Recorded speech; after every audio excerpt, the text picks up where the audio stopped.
Good afternoon to our viewers in Germany and good morning to our viewers in the United States. I'm Steve Sokol, the president of the American Council on Germany.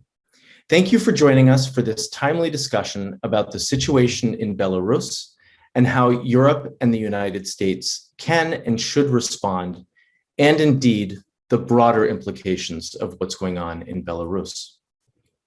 We are joined today by two keen observers of the region who both happen to find themselves in Germany. Dr. Jörg Vorbig is a senior fellow and the director for Central and Eastern Europe at the German Marshall Fund's Berlin office. His work focuses on Eastern Europe, and he has led German Marshall Fund efforts to assist civil society in Belarus. Jörg, it's great to see you again. Herzlich willkommen. Thanks for having me. And Katarina Szymansztina is a Belarusian political analyst who focuses on the Belarusian foreign policy and regional security, as well as Russia, Eurasia, and NATO. She is currently a fellow at the Belarusian Institute for Strategic Studies, and she is at the moment in Germany. Katarina, thank you as well for joining us. Great to be here. So let me start by trying to set the stage for everybody so that we have a collective jumping off point, if you will. It feels as though Belarus has been in the news at least since last summer. Since the presidential elections in Belarus in August of 2020, hundreds of thousands of people have been taking to the streets to oppose Alexander Lukashenko's regime. According to official figures, Lukashenko won the election with 80% of the vote, but widespread reports of electoral fraud and large-scale mobilization against the results of the election speak to a different reality. We saw demonstrations and the brutal crackdown on protesters by government forces. The world has been watching as Belarusian security forces arbitrarily detained thousands of people and subjected hundreds to torture and other ill treatment in an attempt to stifle the protests. But the situation reached a new level on Sunday, May 23rd, when Alexander Lukashenko ordered the forced landing of a European passenger jet traveling from Athens to Vilnius. And the jet was forced to land in the Belarusian capital of Minsk due to an alleged terrorist bomb threat. The real objective, though, was to detain a Belarusian political journalist, Raman Pratasevich, and his partner. So, Christina, as someone from Belarus who's been observing the situation from abroad, can you put the forced landing of the Ryanair flight into context for us? Sure. So I would look at this as a sort of carefully planned special operation by special services. And one can guess at the moment whether it was purely a Belarusian special services operation or to what extent the Russian services were involved. And what we know so far is that in Athens, before boarding the plane, Raman Pratasevich saw that he was followed, and he managed to inform his colleagues, but he didn't take this threat that seriously, because those people who even the most outstanding opposition figures and activists, they knew that they were not safe in Belarus, and this is why they left the country before the presidential campaign even started in the summer, or afterwards when it became more dangerous to stay in the country, but they felt quite safe in Europe. And again, based on the experience of previous opposition activities in the past years of the 26 years of existence of Lukashenko regime, the Belarusian activists learned that, of course, there are some special services observing the activities, let's say, of NGOs and other organizations that are clustered in Vilnius and Warsaw, just because they're not able to work inside the country in Belarus. So they knew that most probably their activities are observed, again, like those offices in Ukraine, in Poland, and in Lithuania, but no one ever thought that they would be that much endangered and would be that would be like this kind of outstanding operation to catch the opposition figure. And again, I would based on the scale of repressions Lukashenko applied during past month, and this understanding of Lukashenko and his cronies, that he is isolated from the West, from international community, and all the efforts of, let's say, of previous years to normalize relations with the West were abrupted. And Lukashenko is under sanctions and pressure from international community. Even at this background of tense relations, Lukashenko made a power move sort of to demonstrate that he still has the ability to respond to the West, if not through the having sort of good relations, then through this power move to disturb the status quo and the commonly accepted rules and international rules. And then again, it is a good question. Was it a planned operation with cooperation with Russia? Because literally a month earlier, there was this whole incident around the alleged coup against Lukashenko. And I don't know if you've heard about this in the US, but we here, like in Belarus, or those who follow Belarus, we had a good laughter around this statement by Lukashenko and Putin that Biden administration and special services like CIA and everyone else were planning an attempt to kill Lukashenko. And thus they sort of engaged the Belarusian opposition figures who gathered in Moscow to plan this coup. But there was like very little laughter on the side of those opposition figures who traveled to Moscow and were captured there in cooperation with Russian FSB and then deported to Minsk. And now they are under criminal investigation.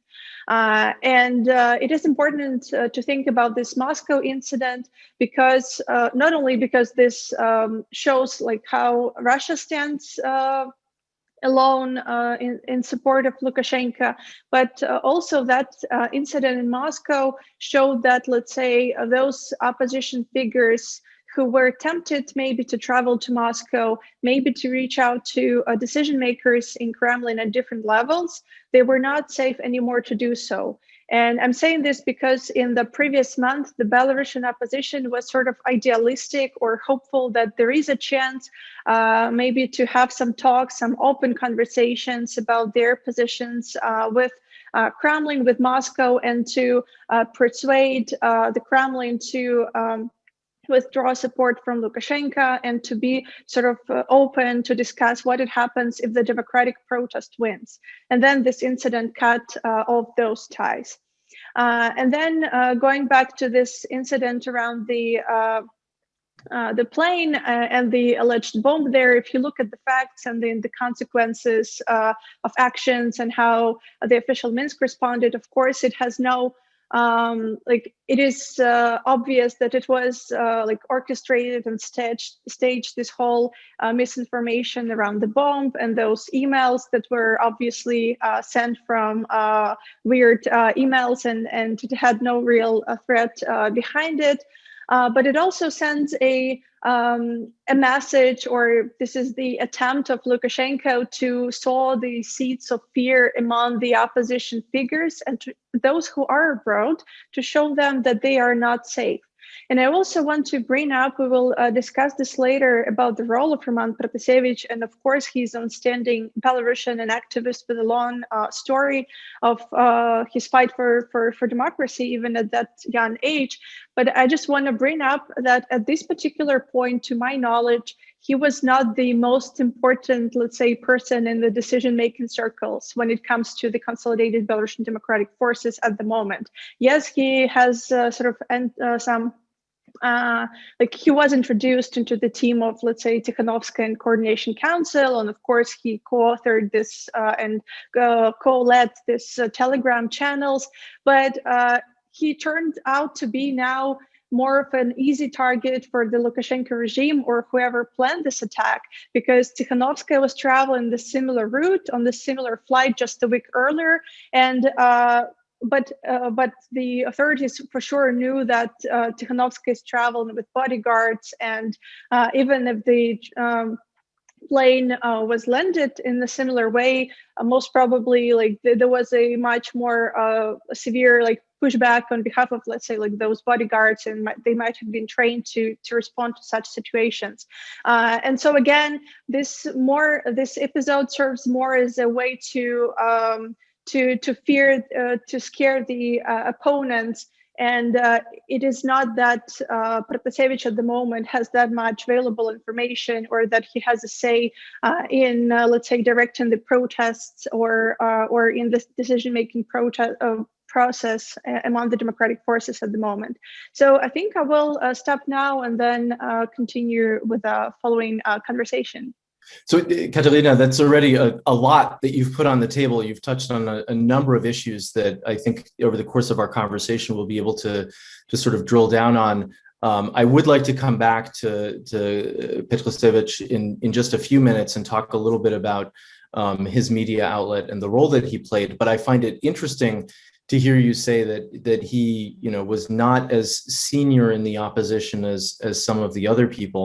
I listened in on a discussion that Emily Haber, the German ambassador to the US, had with the World Affairs Council of Atlanta yesterday. And of course, she was asked about the situation in Belarus, and she said something very similar to what you said, that this brazen act of bringing down the plane was an open act of defiance to the West, but it also sent a message to dissidents everywhere, at home in Belarus and abroad, that we can get you anywhere. That was sort of one of the takeaways that she had, and it sounds as though you feel very much the same way. Joach, I'd like to bring you into the conversation, though, as well, and sort of ask if you have anything to add to what Katerina just said to us. Obviously, one of the other points that she made was that some of the optimism that some people had about opportunities for dialogue, for engagement with the regime have now been dashed. But what's your sense of how this incident fits in with the overall trend and developments in Belarus and in the region as a whole, given that you really follow very closely developments in the region? Well, thanks a lot, Steve. Let me add sort of a few pieces of nuance here. Perhaps also a bit more background in addition what Katerina has already said. I think the first thing is perhaps to understand a little better the actual Belarus crisis as it has been unfolding over the last year. I think it's worth acknowledging that this is a deeper structural conflict between state and society, basically. What you have over the last 10 years, at least, if not even a little more, is that you have a Belarusian society that's been steadily modernizing in various ways. You basically had a development whereby society was emancipating in many ways from the state. You had the emergence of an independent culture and identity more strongly than ever before. You had the emergence of independent economic sectors, so islands of economic activity, especially in the IT sector, for instance, that basically made a lot of people more independent of the state and employment in state institutions. You had quite an upsurge of civil society, less in the sort of traditional way of the political opposition, but more in a way of grassroots, self-organized activities that didn't necessarily have to be political, but that basically shaped Belarusians as citizens, coming together, building horizontal ties, identifying social problems, responding to them. So in a whole number of ways, you basically have a society that modernized very steadily over the last couple of years. And that contrasted increasingly with a political status quo, a regime of Alexander Lukashenko that is basically anachronistic. It's been stagnant for years. It's been repressive in massive ways already prior to 2020. It basically has no future to offer to anybody. There's no vision for developing this country. And I think this structural conflict erupted basically between a modernizing, emancipating society of citizens and an anachronistic sort of Soviet-style status quo that basically resembles the 1970s more than anything else. And this conflict not only erupted last year, but it's also here to stay. And this relates a little bit to the prospects also, and how to evaluate the developments of the last couple of months, because there's no reason for us to be pessimistic here. I think what we've seen is the emergence of a nation of citizens in Belarus that never existed this way before, and all that Lukashenko and his regime could do is basically silence this, take it off the streets. And this is what massive repressions over the last year have achieved. To put this in numbers, we see about 40,000 arrests in the last 12 months. We see over 400 political prisoners as of today. We see thousands of criminal cases launched against peaceful protesters. There are 7 people who died. There are at least 40,000 people who left the country in order to escape repressions. This is a massive scale. This is something that is larger by several times than what Poland witnessed in 1981 with martial law. And de facto, what you have today in Belarus is martial law. This is a similar situation where power rests entirely with the security apparatus and the basically forces of brutality in the system, where there's no legitimacy left for Alexander Lukashenko, where there's also no prospect for him to regain that legitimacy. He has lost society. And all of that taken together basically sets the stage for what happened last Sunday. Until now, that crisis played out internally.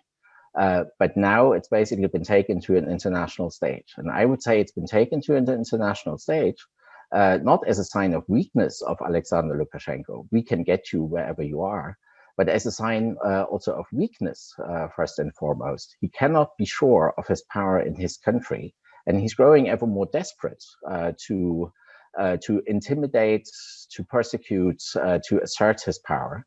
But I think to some extent that will also be his undoing in a way, because I think we see now also from the reactions in the West, in the European Union, we can discuss them later, that he clearly has gone a step too far. He has basically brought back Belarus to the attention of everyone.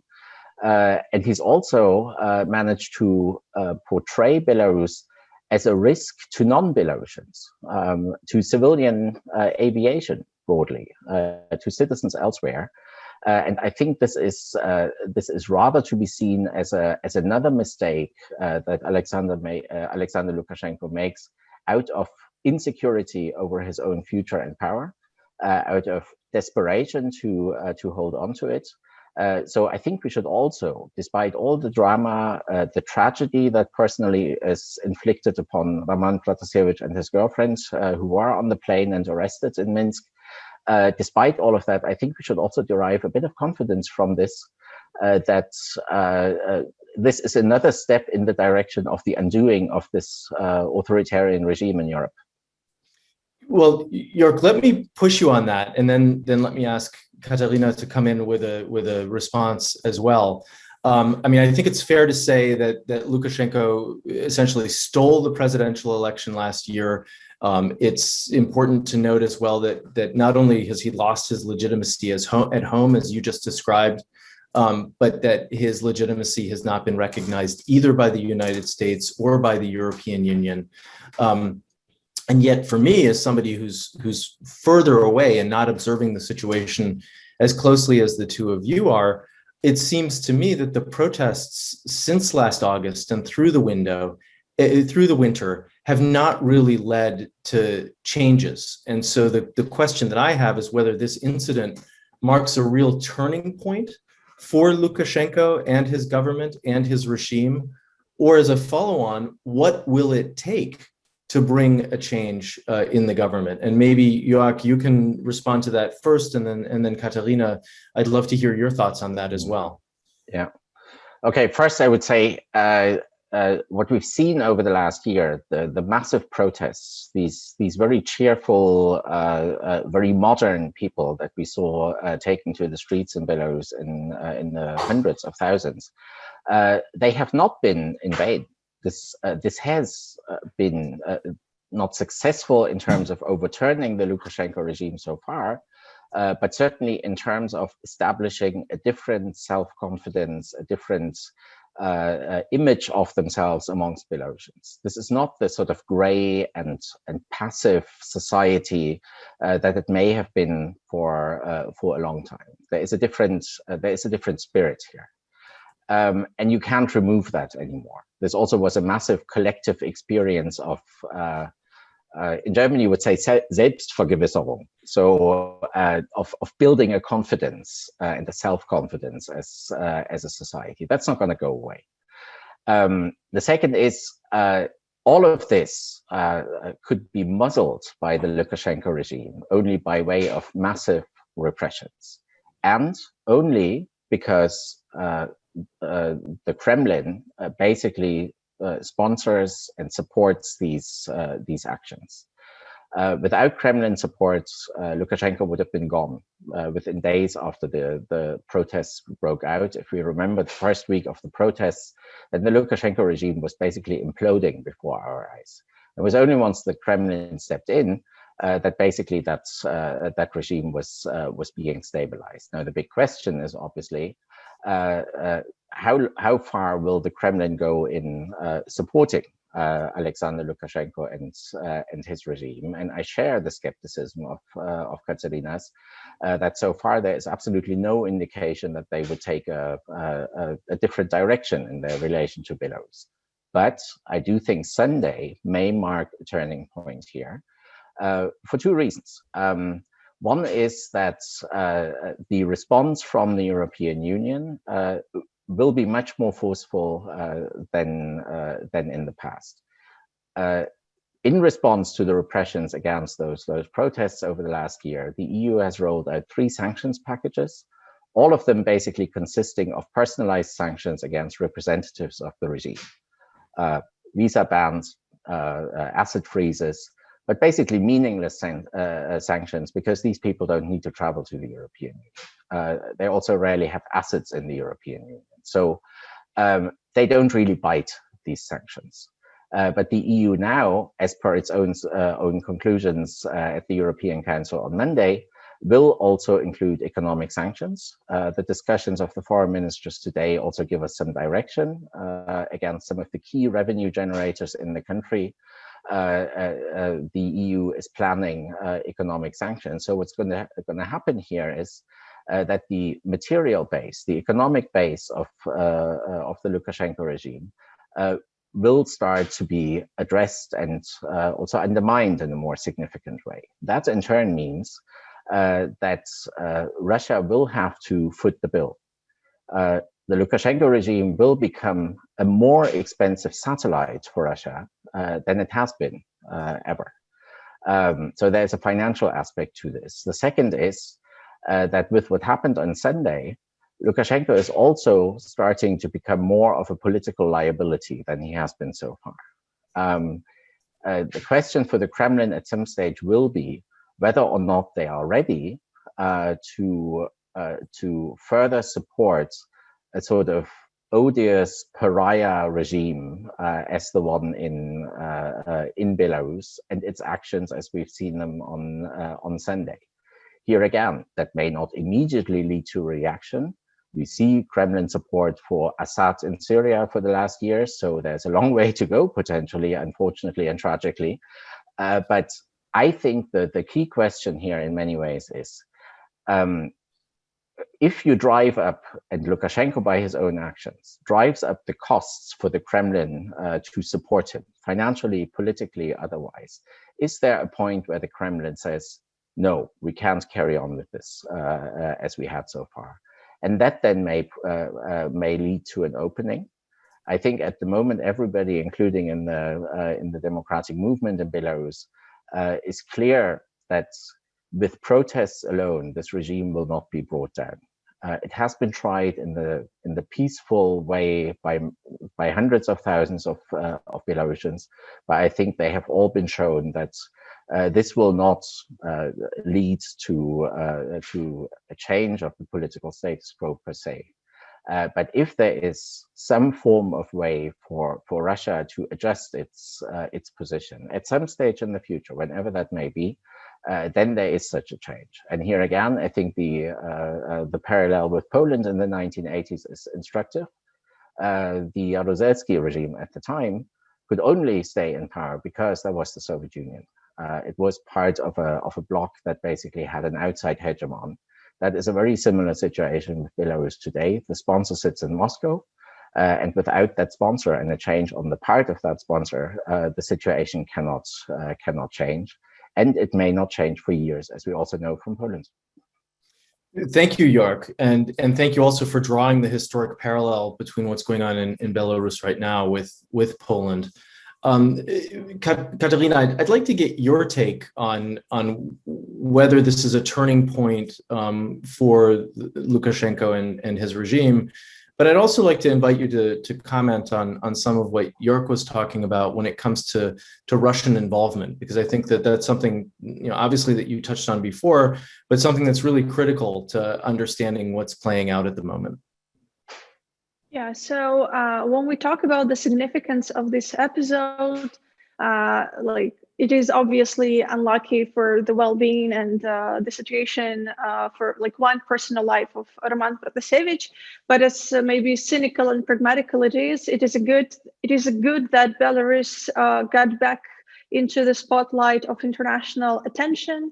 And also, if previous, let's say, sanctions were, as York mentioned, there were many personal sanctions, and it was easier to put those, let's say, judges or siloviki on the sanctions list versus targeting actual companies that are related to Lukashenko and Lukashenko cronies, and to target those companies or businesses that might be in conflict with, let's say, economic interests of several EU states and those companies that have connections and commercial connections with Belarus.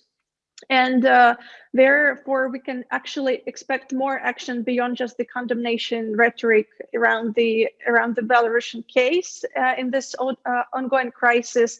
And this would also give more energy towards initiating more investigation, let's say triggering some human rights mechanisms or more attention in the international organizations.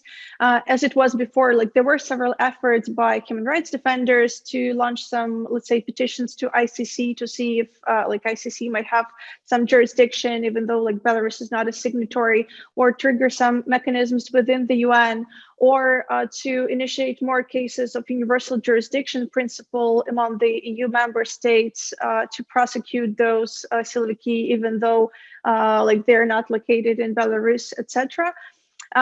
Then when we talk about Russia's role, and I totally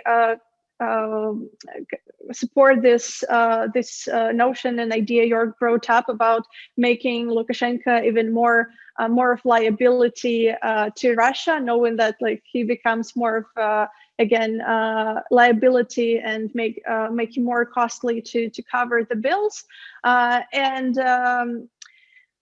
When we talk about Russia's role in this conflict, on the surface, we can of course say that, of course, for Russia, it is unacceptable to see the win of democratic forces, to see a democratic change in Belarus, because that would set an unacceptable precedent for Russia. But I still believe that there is some maybe not room for negotiations, but maybe it doesn't sound right, in a sense that there were several instances when, let's say, European leaders, Merkel, Macron, called Putin to discuss situation with Lukashenko, to call Russia to facilitate, to join this effort to have OSCE mediation. And it is obvious that Russia has very different interests from what the collective West would want to see happening in Belarus.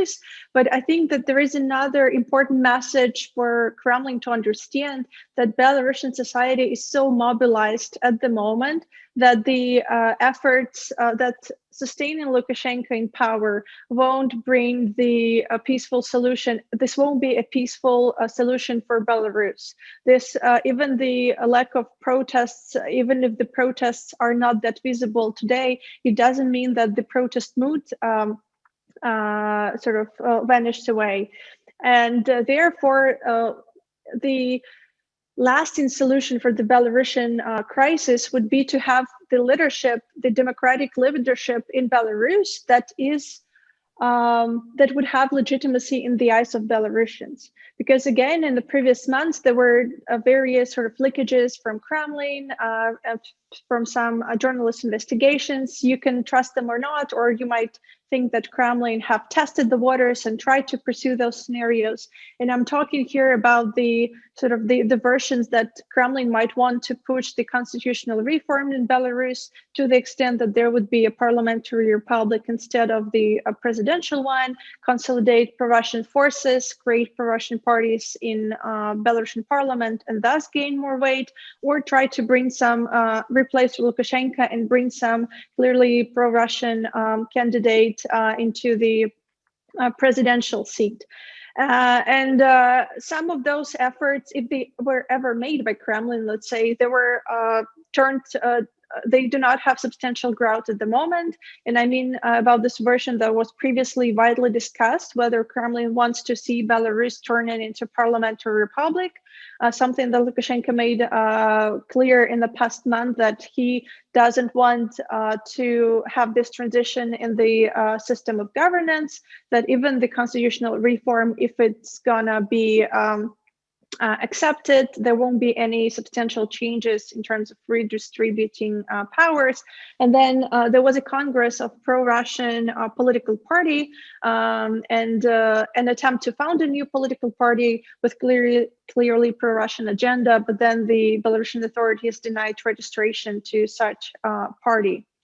And also one aspect I want to touch on, also a little bit maybe with historical parallels, but like I've heard a lot of this criticism, and something I can think about some discussions, let's say at Atlantic Council or other think tanks in Washington several years ago, when Belarus was on this track of normalization relations with the West and also with Washington. And then there were discussions that, okay, Lukashenko maybe is not the best guy in terms of respect for human rights and democracy, but he provides some sort of stability in the country, and then maybe we can forgive this little flaws and then get back to normal, restore relations with him. And there was this widely discussed, let's say, like misperception in the eyes of the Westerners, how they look at Belarus without knowing the context of the lack of basic like civic liberties in Belarus. When there were talks like, why do Belarusians do not protest on the streets? We haven't seen them repeating the, let's say, Maidan scenario. Maybe they're happy with the status quo. Why should we criticize Lukashenko if like Belarusians themselves seem to be quite happy with their daily lives? And such such perception often lacks understanding that the power in Belarus was consolidated to the extent of, let's say, quite harsh authoritarian non-free society, when like you could not protest on this. Like if you want to protest on the street, you should be ready that like in 5 minutes you would be detained by a police officer, even if you try to speak with the most innocent like protest mottos. And the discontent around the lack of democracy and restriction of basic like freedoms in Belarus, it was boiling, it was existing underground. And now we talk about those hundreds of people who went through tortures and who became political prisoners, but there were political prisoners and there were people paying the price for their like democratic fight in the previous years.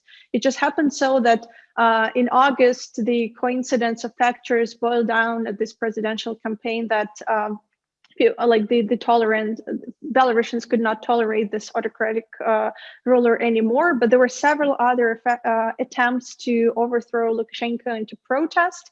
And there is one more point that I usually hear when talking about with Ukrainian experts, and the Ukrainian media usually criticize Belarusians that they protest with way too peaceful means. Why won't they go and storm the government buildings? But they, other than there is a sort of lack of understanding that first, if you protest against the newly appearing authoritarian regime, it's one thing, you have more room for maneuvering, right? And for a protest. But when you talk about the 20 years of this well-functioning power vertical, and then Siloviki and well-functioning system of repressions, you won't be able to gather on the street for, I don't know, for a long time, and you will be removed and detained very harshly, as it happened in Belarus.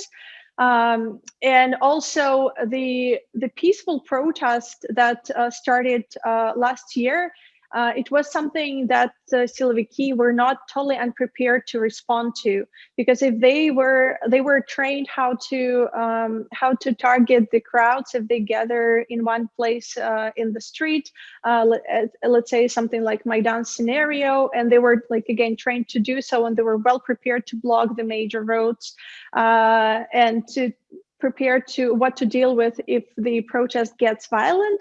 But when people gathered peacefully at that time, they didn't know how to proportionally respond to that social activity. And even though we do not see that the protest is ongoing at the moment, again, it doesn't mean that the protest mood went away. It did subside due to sort of natural reasons that people at that time, Belarusians protested for several months, and they got naturally, let's say, tired of this weekly activities. But also the repressions also went up, and now Lukashenko tries to imply even more pressure on civil activists, on any journalists or anyone who promotes the anti-government agenda, to make sure that there won't be the repetition of the protests in the summer.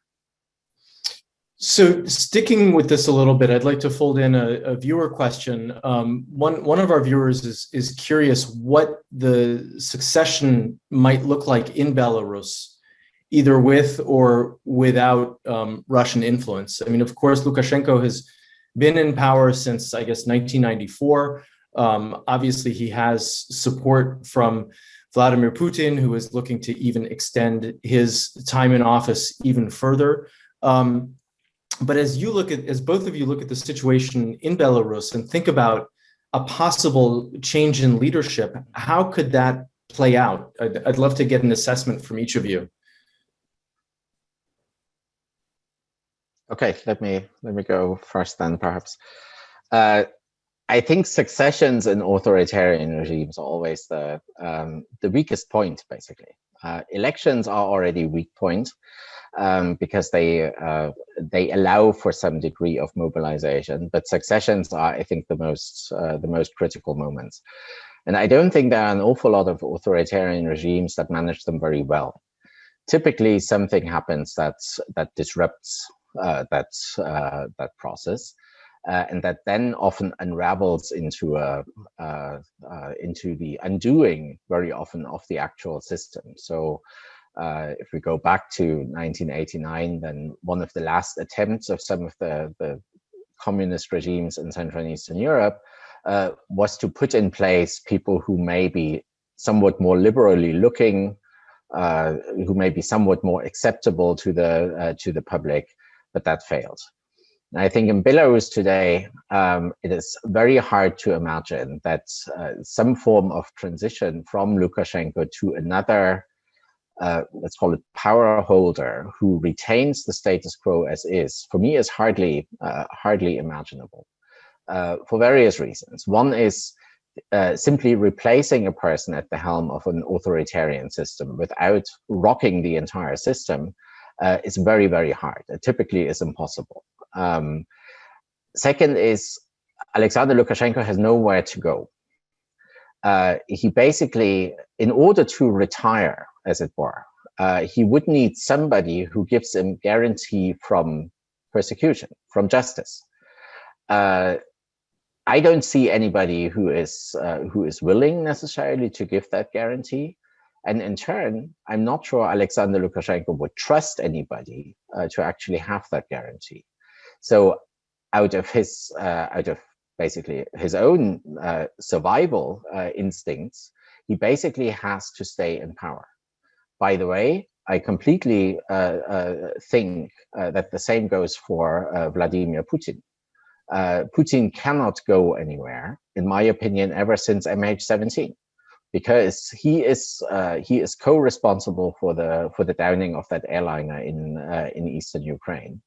And I think autocrats have also learned from the last decades that they are not safe anywhere from prosecution under international legal mechanisms. They are stronger today than ever. It may take decades until they're being brought to justice, but eventually they may. So I think for Alexander Lukashenko, there is basically no way of survival other than staying in power, because he will face legal prosecution at some stage, or at least attempts at that. He has nobody who can give him a guarantee. So in my opinion, a transition simply, or a handover of power, is not much of an option. Also because many in his apparatus depend on him staying in power.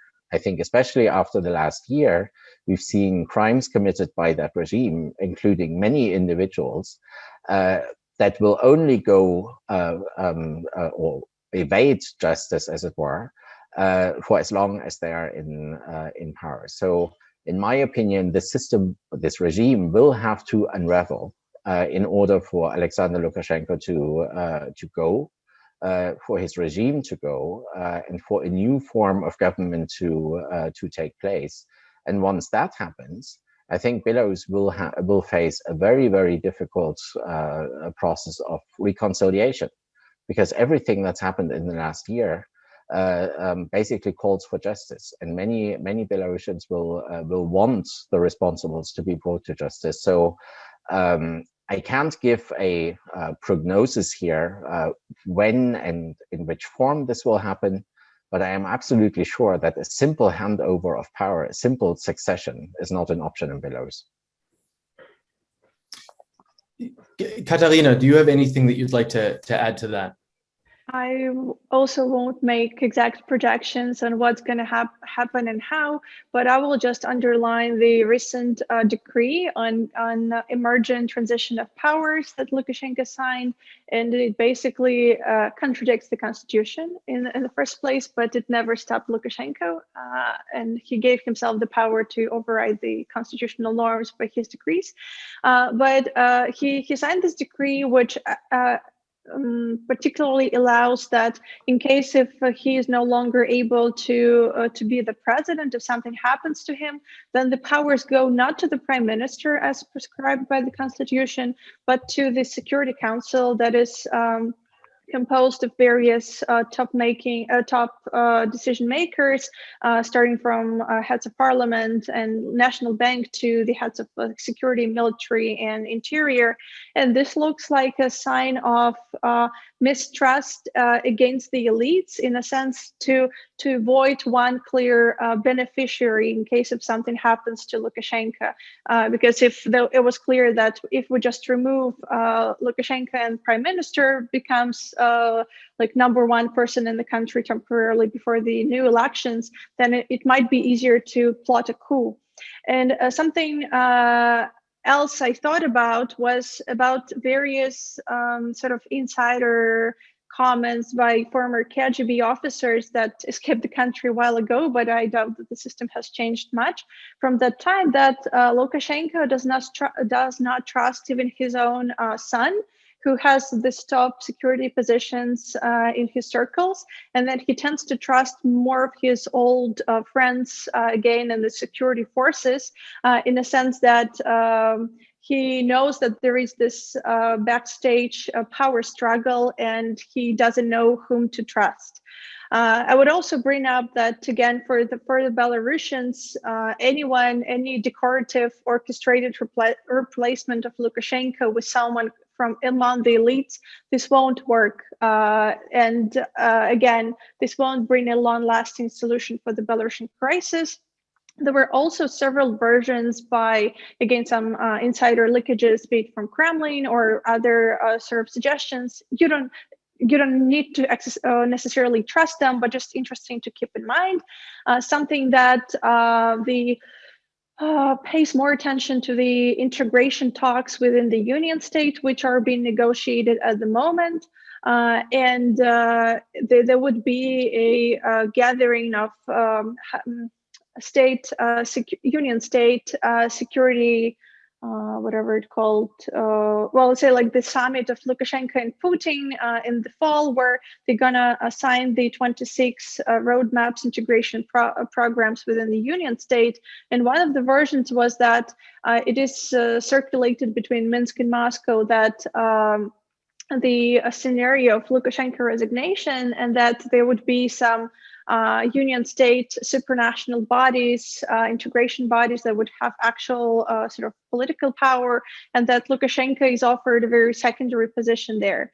Again, I do not necessarily put much trust into this Union State integration talks, and again, there was a lot of like misinformation and wild speculation against this, because every time we talk that Russia gonna destroy and annex Belarus through the integration, then nothing happens, and we see that Lukashenko managed to outmaneuver Moscow geopolitical appetites, and then just sign this minuscule another like Union State agreement.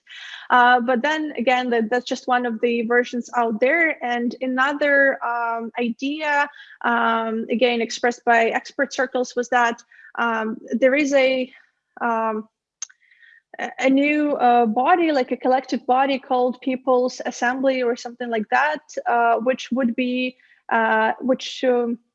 is suggested to add as a new representative body in the constitution, and to add it into political system, and to make Lukashenko the chair of this structure, and to make sort of an elegant exit for him, so that he won't have the he won't be called president anymore, but he would hold another position inside the political system.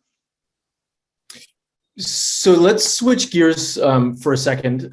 We've touched in the course of our conversation, we've touched on the response by the West, but we've not really sort of dug into that. Jörg mentioned a little bit about the EU's response and a fourth round of sanctions.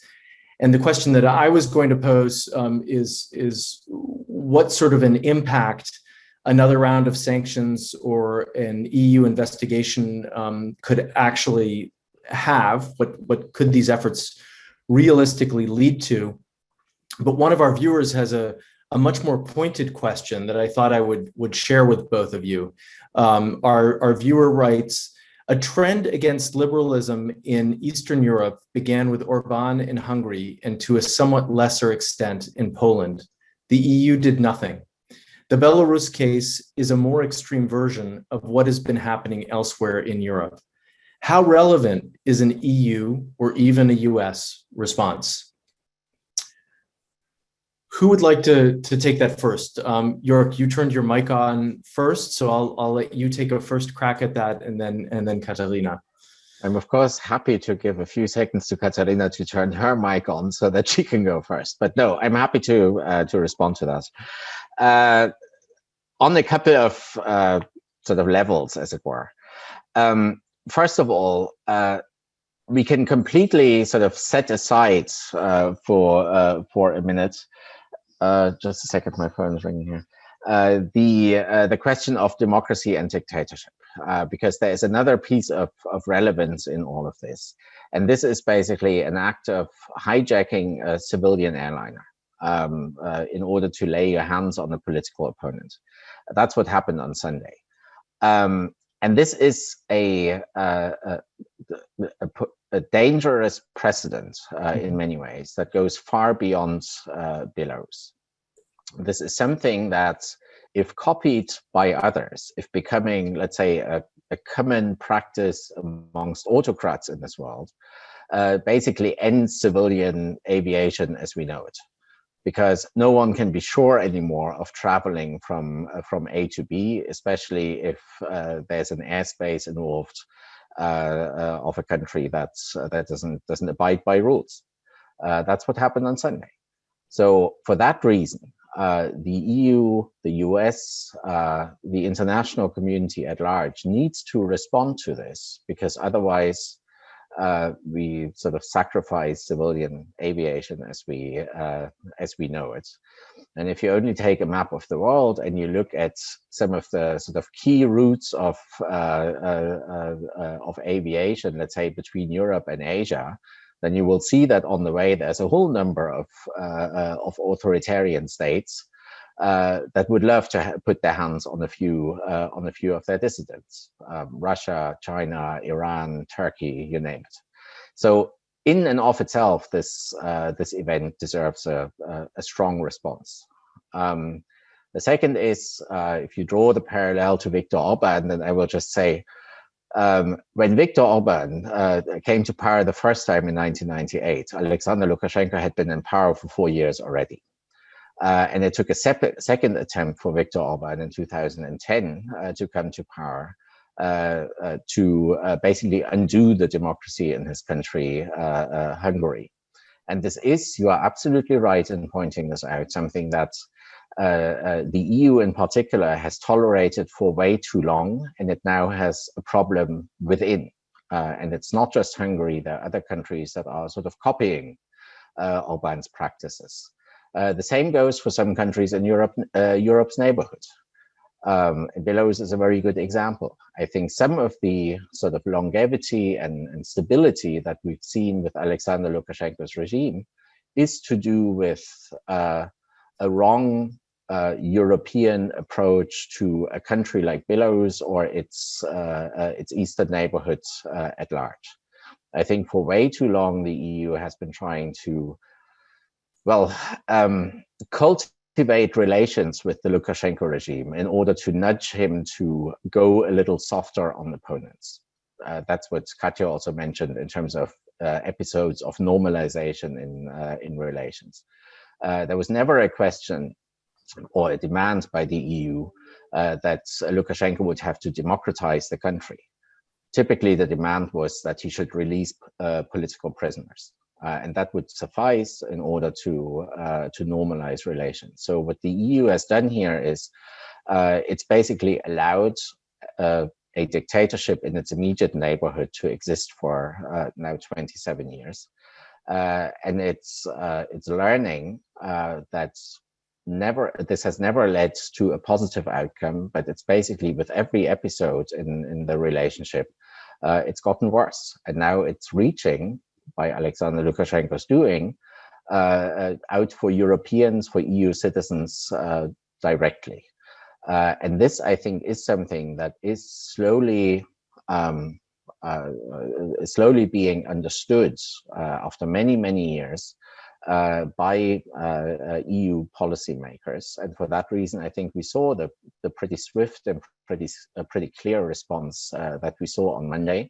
So here again, I'm rather hopeful here that the EU is on a learning curve there. But yes, it is taking way too long. It's allowing, or has allowed, way too many non-democratic sort of minds and regimes to stay in power for all too long.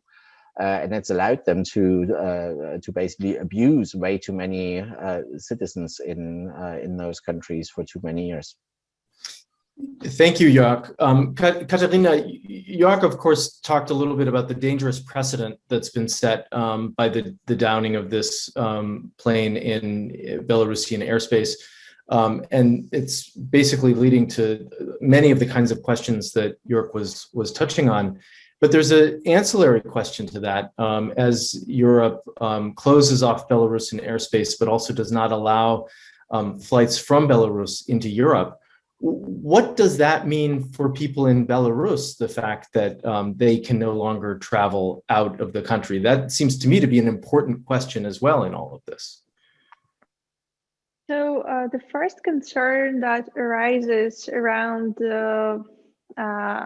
this opportunity for Belarusians is that those who flee the regime, those who have to escape at the fear of prosecution, they have even less opportunities to do so.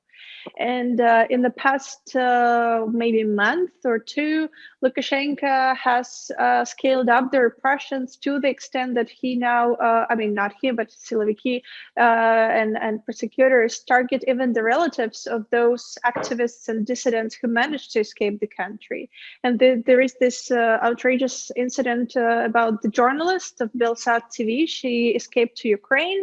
And literally now the police held hostages her husband and her other relatives, threatening her that unless she comes back, then they won't be released.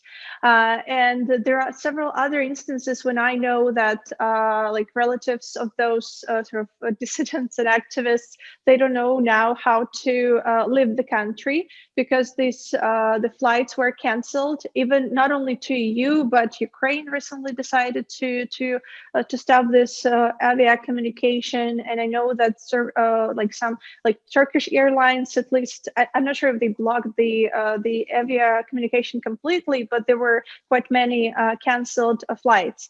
And this situation definitely has to be addressed one way or another. And there were already some messages from the democratic forces from Tikhanovskaya office that they think how to solve this issue and how to communicate it best to, let's say, decision makers in Brussels, what would be the good way for people to get out if they need to. This is important because in the past month, Minsk airport was the only, so far, the almost the only way to get out from the country because the authorities restricted the land border crossing due to COVID. That's the way they explain it, but it was made more to prevent more Belarusians to leave the country.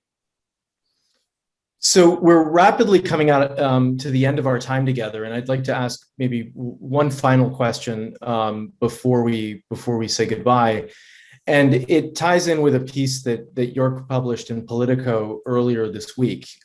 He wrote that the European Union really has to do more to protect exiled Belarusian Democrats. And the closing question I would have for each of you is, what can the West do to better protect dissidents and Democrats in Belarus, but also those outside of Belarus moving forward?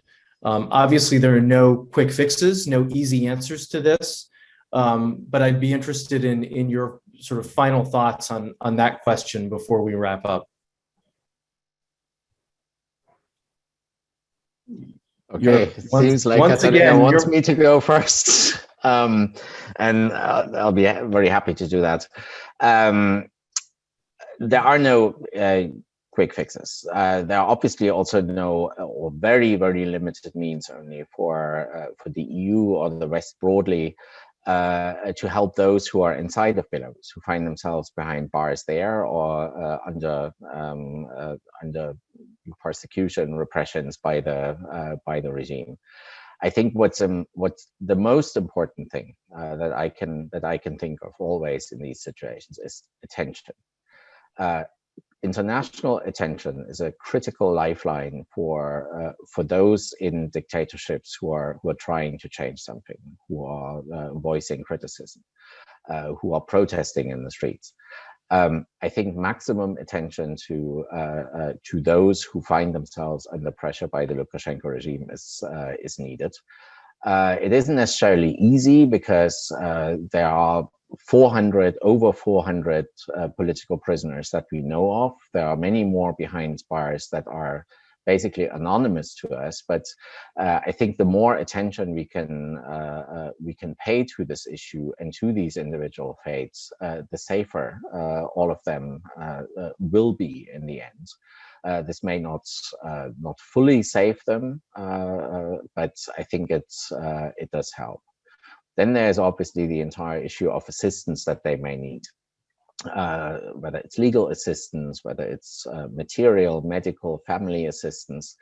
All of this is by now very, very hard to even deliver, because the Lukashenko regime is disbarring lawyers who have been defending critics and dissidents. They often don't allow packages of help to political prisoners. But I think we do need to try this and continue to do this, and also support their families, especially. I think what's very, very important is for those who come out of prison, who have been subjected to torture and abuse, they need maximum efforts at rehabilitation. We need much more in the way of rehabilitation for victims of political repressions.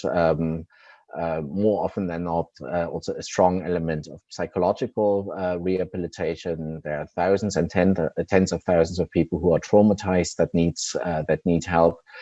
So there's plenty of more humanitarian aid type support that we need to give.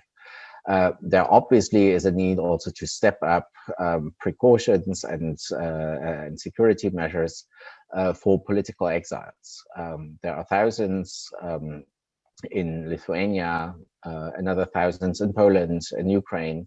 There needs to be support for those diaspora groups and individuals and organizations to regain a sense of safety, because I think they're all have been intimidated and feel insecure over this accident. They need to regain a sense of we are safe where we are here in these EU countries. I think these are immediate measures for me that need to come on top of the more regular democracy assistance that we provide to civil society, independent media, and so forth. But there is this very strong humanitarian element inside of Belarus and security element outside of the country. Thank you, Joak. The last word goes to you, Katarina. Yeah, so it is definitely important to keep Belarus as much as possible in the spotlight of international, like in the international focus. And I sometimes get questions from some, let's say, or NGOs outside Belarus, like, should we talk about Belarus more, or this would make those behind the bars, let's say, political prisoners, make their lives even tougher. And it looks like the more information noise there is around Belarus and the repressions, the more sort of, it's not that we can protect or make the lives of those Belarusians get stuck behind the repressions better, but still less likely that they would be much traumatized. And there are two, again, recent cases, one around Raman, who, and then there is quite a lot of attention to him. And one of the maybe interesting cases is that his photo is now showed at the various airports, including, let's say, like in Charles de Gaulle airport, calling for his release. And then literally last week, there was another dramatic accident around the death of political prisoner Witold Dashurak, who died allegedly of mistreatment for unknown reasons. And looking at the traumas on his body, no one believes it was just by poor health condition. And no one really talked about him that much at the time, like, let's say, when he was behind the bars. And there was not so much media attention or international attention after this happened, because it didn't, let's say, pragmatically speaking, it did not touch on the international potentially conflict, or did not touch on interests, let's say, of EU, as it did with the case around Raman Pratasevich. And another thing, I totally agree with all this detailed explanation York provided with the technical assistance for other forms of solidarity. I will just add that sometimes for a state, pragmatically speaking, it is easier to sort of provide this rhetorical condemnation of violations, and also to give a little bit of money to, let's say, oh, we'll help the internet, we'll help the media out there, or some other a little bit of package of financial aid. But then sometimes and oftentimes it is important that if the state introduces sanctions, that those sanctions would actually have teeth behind it, not just the list of like shaming those individuals or companies. And that way, or like the state would join some international pressure, or let's say get together to join some international investigations or call for mediation and do more in terms of like actual leverage, not just condemnation rhetoric. Well, Katarina and Jörg, I want to thank you both for spending this hour with us. Hopefully we have increased awareness and brought some attention to what's going on in Belarus. And I know that both of you will not stop doing that. I certainly found our conversation very informative and want to thank you both for sharing your thoughts with us today. Thank you very much. Thank you. Take care, both of you. And to our viewers, thank you all for joining us. And we look forward to seeing you again at future discussions.